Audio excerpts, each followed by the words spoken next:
Welcome back to another episode of ROC Boys Football, taking a look at another Pittsburgh Steelers 2023 NFL mock draft. Combine has finished up, kind of adjusted some of these rankings for these prospects heading into the NFL draft. But before we get into it again, I just want to say thank you to you guys, especially the Steeler fans. Like, we went over a mock draft about 3 weeks ago, and the input and the feedback was absolutely incredible. And that's the beauty of doing these, is talking with fans of different NFL teams, talking about how you want this team to look heading into 2023. And I really did appreciate all the support you guys have shown. So again, if you do enjoy this content, consider subscribing to the channel. We will definitely be running back another Pittsburgh Steelers mock draft before draft night. So again, we appreciate the support you guys have shown. Heading into the mock, and I was taking a look at what we did 3 weeks ago and what you get, the feedback you guys had. We went tackle 1, cornerback 2, and I think that recipe makes a lot of sense in terms of what the Steelers are trying to do.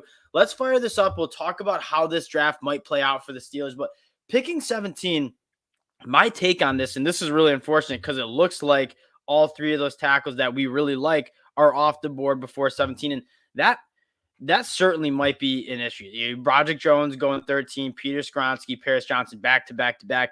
That certainly might be something that happens. And then the question is, do you go cornerback? And this cornerback group is really good. And if a guy like Joey Porter Jr., Christian Gonzalez, or Devin Witherspoon are on the board, I think you go up and get those guys as well. Let's take a look at who we got available at that cornerback room. And Joey Porter Jr. is there. So I think in an ideal world, you get one of those 3 tackles, and then you go get a cornerback in the second round. If those 3 tackles are off the board, I think you're going to go get a guy like Joey Porter Jr. I don't think the chances of all 3 of those tackles and all 3 of those cornerbacks who we have kind of comfortably in the top 3 of those position groups are going to be off the board. So they'll have some sort of option. Let's go get Joey Porter Jr., who I absolutely love his game. And you pull up what he did for Penn State last year. And again, you love the Porter connection there, if you will. But I mean, when targeted, only a 50% completion rate, but he was never targeted. And I don't blame Big Ten quarterbacks. I mean, only 30 targets on the year. This guy was like an island on one half of the field. He has extremely long arms. He's a very smooth mover for being somebody who's 6'2". I really like his game. He's my cornerback too. I'd have no problem taking Joey Porter here at 17. And then maybe you're lucky enough to get a guy like Anton Harrison falling to pick 32, which did we get him? No, so the Eagles get him at pick 30. I think you go Bryan Bresee here. And again, I think that would be, and I don't mean to be chalky with PFF's board here, but Bryan Bresee is a guy that I really like. He had bad 2022 film, but was dealing with coming off a torn ACL. He had kidney disease and mono, I believe. Like, this dude was it's really sad, but his younger sister passes away from cancer. So you look at why he might have not played as dominant as he did as a true freshman in 2020 versus the 2022 film. Was a lot had to do with what was happening off the field. But Bryan Bresee, in my mind, fits what the Steelers are trying to do extremely well. He can play 3-tech. He can play kind of on the inside, head up on centers and guards as well. But what he offers the Steelers and what he offers in NFL defense is elite quickness off the ball, elite play strength. Like, there's not guys who weigh in at 300 plus pounds who are as explosive and as powerful as Bryan Bresee. And offering some pass rush from the inside is rare. And I think Bryan Bresee is a dude that can go to the NFL and offer that. And there's certainly a world where he falls to 32 because that 2022 film was so poor. I think the Steelers would absolutely love this pick here at pick 32. And again, he's a guy that's a top 20 prospect on my board. And if you go back and watch the true freshman film of Bryan Bresee during that COVID year in 2020, you would get that. Pick 49. I think this is where you maybe could go and get that. You could take a look at tackle here. And I think Matthew Bergeron would actually probably be the pick here. I want to see if Jack Campbell's on the board. Let's see. And again, like, he's not on the board. This is a tough pick because the guys you're eyeing is Jack Campbell, I think, is a plug and play linebacker, and then a guy like Darnell Wright. Both of those guys are off the board. I think you probably have to go with Matthew Bergeron here from Syracuse. And there's not a lot of guys who had solid film against Jared Verse when he was playing at Albany. Matthew Bergeron was one of those guys. I think he's a phenomenal athlete. I worry about how he fits into what the Steelers are trying to do in terms of, I think the Steelers would much more prefer getting a guy like Broderick Jones or Paris Johnson Jr., who are more of the the maulers in the run game. Matthew Bergeron, a little bit more of a finesse guy, but I think he's one of the better athletes and pass protectors in this class. Let's go get Matthew Bergeron here because there is a little bit of a fall off when it comes to tackles. Matthew Bergeron, probably the only other top 50 tackle that's left on this board, and I think you have to take advantage when that opportunity is there. That's probably the only disappointing part of this draft is not getting a tackle who can start. And that might be if this draft plays out as it did, you probably have to address that tackle position in free agency as well. Pick 80, a lot of different things you could do. I don't hate going up and getting another cornerback. Let's take a look at who's available here. You got Joey Porter Jr. Ja'Cory Bennett is more of a slot guy, but or nickel dude, but he's very good. Hodges Tomlinson, another one of those nickel dudes. Let's take a look at the linebacker group real quick.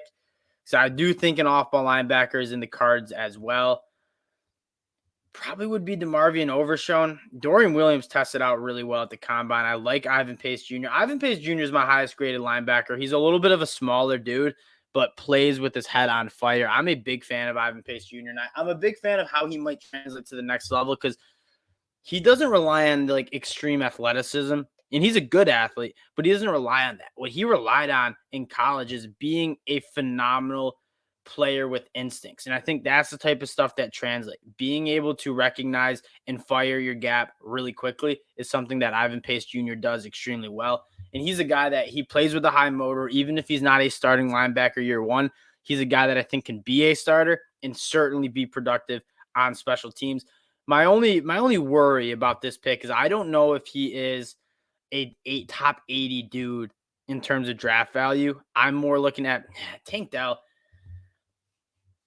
Carl Brooks is another guy. Carl Brooks, very similar to Brian Brazier. And it's not. I think we got to get Tank Dell. I mean, Tank Dell, I don't know if Steeler fans are that familiar with Tank Dell, but he's a guy that you just, for one, you look at the production here, 1,400 yards in 2022 with 17 touchdowns, 1,300 with 12 touchdowns in 2021. And the concerns you have are, can he stay healthy? Because what do you see? 165 pounds. This dude is extremely small when it comes to the frame, but what he wins with it. I mean, probably the best short area quickness minus Jackson Smith-Njigba in this whole class. Like, he wins with separation. And if you have concerns about the durability, I get that. But in terms of like, can he hold up against like press man coverage? I'm not too worried about that because people can't even get his hands on him. He goes down to the Senior Bowl. He only has to practice for one day and then just takes the rest of the week off. That's how good he was. This dude is extremely hard to cover in space. And he's somebody who just is very good hands, and he's just going to get open. I think you go and take a shot at a guy like Tank Dell, and he kind of balances out what George Pickens brings to the table extremely well as well. Like, George Pickens is much more of a boundary, physical wide receiver. And then you get a little bit more of a smaller, shifty guy in Tank Dell, plus elite returner as well. Let's go get Tank Dell here at pick 80. I liked Ivan Pace Jr. a lot too. It's just, I don't know if he's a top 80 guy on my board, and he might even be available at pick 120.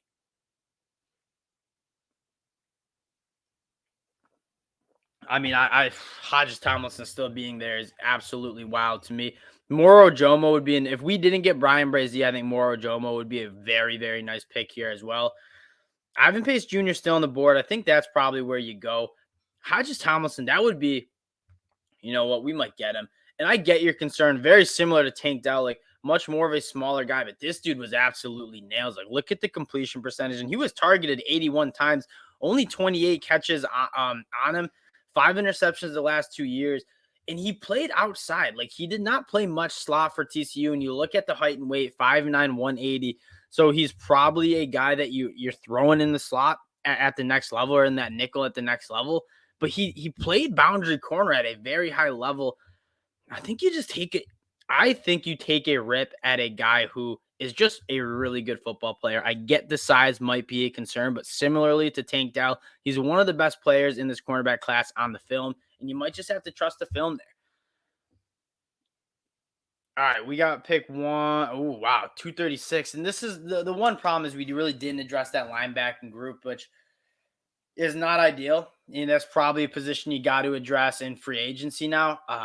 But I think you got some this draft kind of played out, and this is why it's fun to do all these things, is a lot of different scenarios. Like, I'm looking back at what we did. We got Ricky Stromberg, Kobe Wood, Noah Sewell. Like, that was much more need oriented. This is a little bit more like, who are the guys that are falling and slipping who are just good football players and are going to help the team, not necessarily an immediate concern. You can't go wrong getting good football players on your roster. And I think that's what we're kind of doing with the Steelers here. Oh, okay. I'll go get Mohamed Diabate. We didn't draft a linebacker high, but Mohamed Diabate, I really like his game. He's more of the modern linebacker when it comes to the NFL. And he's small and he's 6'4", 222 pounds. He almost looks like a safety out there. And I get the concerns. He had some problems with missed tackles when he went over. He's formerly at Florida, transferred to Utah. But he's a guy that he's very good in the pass. Like he's a good athlete with great length, so he can carry tight ends. He can go out and tackle running backs in the flat. I am a little bit more concerned of if he's going to be a thumper between the tackles. When you look at what you want in an NFL linebacker in this modern game, you want guys who can play in space and cover tight ends because it's a throwing league.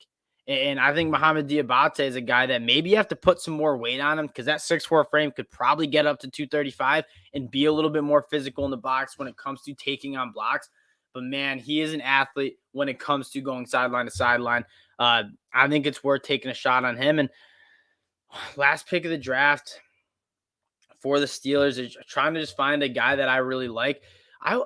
Dante Stills. Dante Stills would be a nice addition. He's another guy that kind of similar to Brian Brzee, kind of a 3-tech guy, but he is really, really good when it comes to getting pressure on quarterbacks, getting behind the line of scrimmage. And the reason you're seeing him fall is he's not the athlete that I think you're necessarily looking for when you're drafting defensive linemen. But when it comes to getting behind the line of scrimmage, beating blocks one-on-one on the inside, getting off blocks, Dante Stills is really good at that. He was really good at that for West Virginia for a very long time. I think you take a shot on Dante Stills. And you got two guys in Brian Brzee and Dante Stills who can do a lot in terms of where they're playing on the defensive line. And that's what the Steelers are looking for. All right, grading this out here. Let's see how the PFF system grades us out here. Joey Porter Jr. A+. That's a lock. That'd be that's a really strong. I'm not very thrilled with how the last couple picks went, but in terms of like the first two picks, I think it's unfortunate we didn't get to go tackle then cornerback. I would like to have a guy like Broderick Jones or Paris Johnson Jr. But Joey Porter Jr. is a phenomenal pick when it comes to value and team need at pick 17. And Brian Brzee, value pick. Matthew Bergeron, I just wish we were able to leave this draft with, if we were not taking the tackle with 17 overall, I would like Anton Harrison or Darnell Wright out of Tennessee. But Matthew Bergeron is no slouch. Tank Dell, this is the best grade I've ever gotten from PFF, which actually might mean that we're doing something wrong.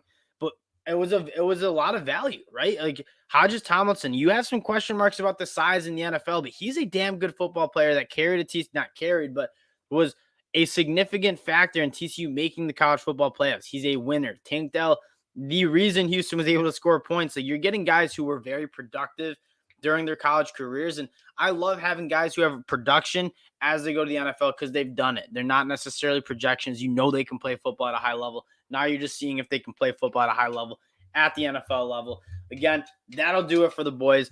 Pittsburgh Steelers 2023 NFL mock. If you did enjoy it, consider subscribing to the channel. And then more importantly, let me know in the comment section what you guys think. That's why I like doing this stuff. I enjoy the football discourse, and quite frankly, I just enjoy all the support you guys are showing. So again, if you do enjoy the content, consider subscribing to the channel. We'll talk to y'all later. Peace.